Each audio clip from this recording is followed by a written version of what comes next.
தாய் தமிழ் உறவுகளுக்கு வணக்கம். சகாயம் ஐஏஎஸ் அமைச்சராகின்றார்.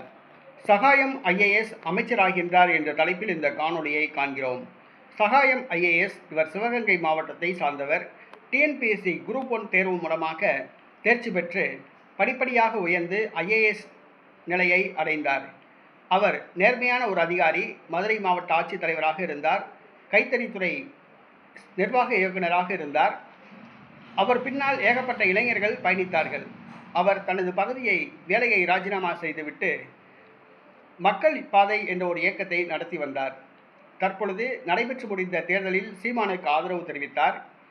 தற்பொழுது தமிழக வெற்றிக் கழகம் ஆட்சியை பிடித்தது. முதலமைச்சராக ஜோசப் விஜய் நேற்றைய தினம் பொறுப்பேற்றார். அந்த விழாவில் சகாயம் ஐஏஎஸ் கலந்து கொண்டார். தமிழக வெற்றிக் கழகம் ஆரம்பிக்கப்பட்ட பொழுதே சகாயம் ஐஏஎஸ் தமிழக வெற்றிக் கழகத்தில் இணைய உள்ளதாக பேசப்பட்டது. ஆனால் அவர் இணையவில்லை. தற்பொழுது திருச்சி கிழக்கு தொகுதி சட்டமன்ற உறுப்பினர் பதவியை ஜோசப் விஜய் ராஜினாமா செய்துள்ளார். அந்த தொகுதியில் சகாயம் ஐஏஎஸ் அவர்களை நிறுத்தி வெற்றி பெற செய்ய உள்ளதாக தாவேகா திட்டமிட்டுள்ளது. மேலும் தமிழக வெற்றிக் கழகம் நேற்றைய தினம் அமைத்த அமைச்சரவையில் 9 அமைச்சர்கள் பதவியேற்றார்கள். அமைச்சரவை விரிவாக்கம் இன்னும் ஒரு சில நாட்களில் விரிவாக்கம் செய்யப்பட உள்ளது.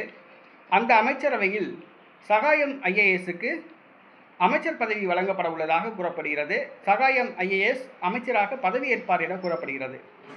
அவர் மதுரை மாவட்ட ஆட்சித்தலைவராக இருந்தபொழுது கனிம வள கொள்ளைக்கு எதிராக போராடினார்.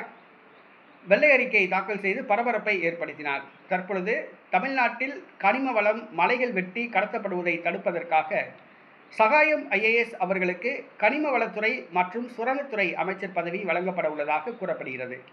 தாவேகா அமைச்சரவையில் அமைச்சராக சகாயம் ஐஏஎஸ் நியமிக்கப்பட உள்ளார்.